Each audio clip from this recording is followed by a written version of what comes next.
जामताड़ा के गायघाट में केंद्रीय राज्य मंत्री बाबू सुप्रियो ने बीजेपी प्रत्याशी के पक्ष में रोड शो किया। साथ ही उन्होंने बागोडहरी में चुनावी सभा को संबोधित किया।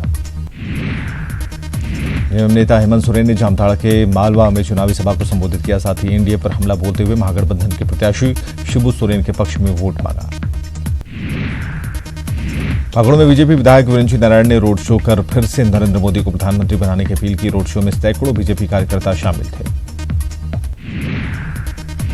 बीजेपी के सुर में सुर मिलाते हुए आसू ने भी गुरुजी के चुनाव लड़ने पर सवाल खड़ा किया। आसू के मुताबिक शिबू सोरेन बड़े जनाधार वाले नेता रहे, लेकिन संसद में झारखंड की आवाज नहीं बन पाए। कोडरमा में ऐश से लदी गाड़ी की चपेट में आने से 2 लड़की समेत एक ही परिवार के 3 मासूमों की मौत हो गई। मुंडन समारोह में शामिल होकर सभी बाइक से घर लौट रहे थे। जमशेदपुर से सटे चांडिल में पिकअप वैन बेकाबू होकर पलट गया। हादसे में एक ही परिवार के 4 लोग जख्मी हो गए, जिनमें से 2 की हालत चिंताजनक है। चाईबासा के चकतरपुर में NH-75 पर बाइक दुर्घटना में एक महिला की मौत हो गई, जबकि दूसरी महिला जख्मी हो गई। एक ही बाइक पर 2 महिला और 2 पुरुष सवार थे। गढ़वा के डोंडई के पास ट्रैक्टर दुर्घटना में 2 मजदूरों की मौत हो गई। ट्रैक्टर बिजली विभाग का सामान लेकर गढ़वा से धुरकी जा रहा था। शवों को पोस्टमार्टम के लिए सदर अस्पताल भेजा गया है। लोहरदगा के हेसलकारी टोली में एक युवक की पत्थर से कूचकर हत्या कर दी गई है। मृतक ईंट भट्टे में काम करता था।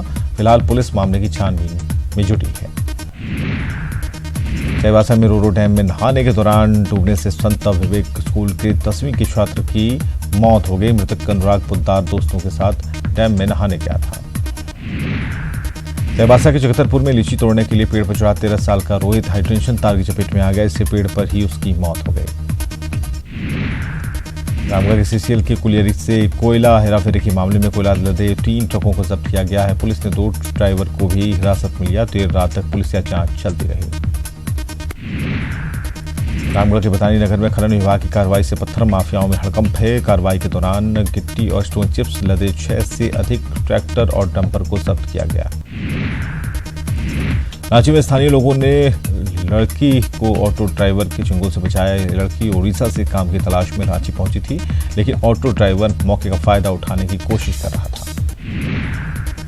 रामगढ़ के गोला में 1 सप्ताह से हाथियों का आतंक जारी है। बीती रात भी हाथियों के झुंड ने खेतों में लगे फसल को रौंद दिया। इससे किसानों को लाखों का नुकसान हुआ है। बोकारो के गोमिया प्रखंड के 4 मजदूर 10 महीने से आंध्र प्रदेश के कुरनूल में बंधुआ मजदूर बने हुए हैं। वहां से लौटे इन मजदूरों के साथियों ने गोमिया पुलिस को पूरे मामले की जानकारी दी। रांची में राज्य महिला आयोग की अध्यक्ष कल्याणी चरण ने आश्रय आश्रम का निरीक्षण किया। महिला बाल विकास विभाग ने आश्रम को खाली करने का निर्देश दिया है, ताकि निःशक्तता आयोग को इसे सौंपा जा सके। राज्य महिला आयोग के अध्यक्ष कल्याणी चरण ने रिम्स में भर्ती दुष्कर्म पीड़ित का हालचाल जाना। लातेहार की पीड़ित महिला पिछले 107 दिन से कोमा में है। हजारीबाग के एसडीओ मेघा भारद्वाज ने कैनोरी इन लॉकअप और फ्रंटियर रेस्टोरेंट का औचक निरीक्षण किया। इन बड़े रेस्टोरेंट में कई अनियमितताएं पाई गई। लॉकअप और फ्रंटियर के पास रेस्टोरेंट चलाने का लाइसेंस नहीं है। रांची में 5 से 6 घंटे की लोड शेडिंग हो रही है। ट्रांसमिशन लाइन में खराबी की वजह से घरों तक बिजली नहीं पहुंच पा रही। झारखंड चैंबर ऑफ कॉमर्स ने तत्काल बिजली आपूर्ति में सुधार की मांग की है। भीषण गर्मी के बीच ध्रुवा डैम का जलस्तर लगातार उखड़ता जा रहा है, जिससे राजधानी में गंभीर पेयजल संकट की आशंका बढ़ती जा रही है।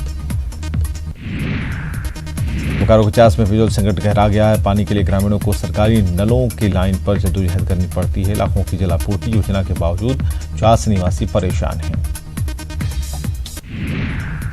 पश्चिमी सिंहभूम के नवागांव कालिंदी टोला में अनदेखी के कारण 100 से अधिक परिवारों की जिंदगी बांस पर टिकी है। पहाड़ों की तराई में रहने वाले दलित परिवार बांस की टोकरी और सूप बनाते हैं और इसे बाजारों में बेचकर जिंदगी बसर कर रहे हैं। धनबाद के आरका ट्रस्ट की ओर से 18 मई से 25 मई तक CCW ग्राउंड में समर क्रिकेट कैंप लगाया जाएगा, जिसमें बच्चों को क्रिकेट की बारीकियों के बारे में जानकारी दी जाएगी।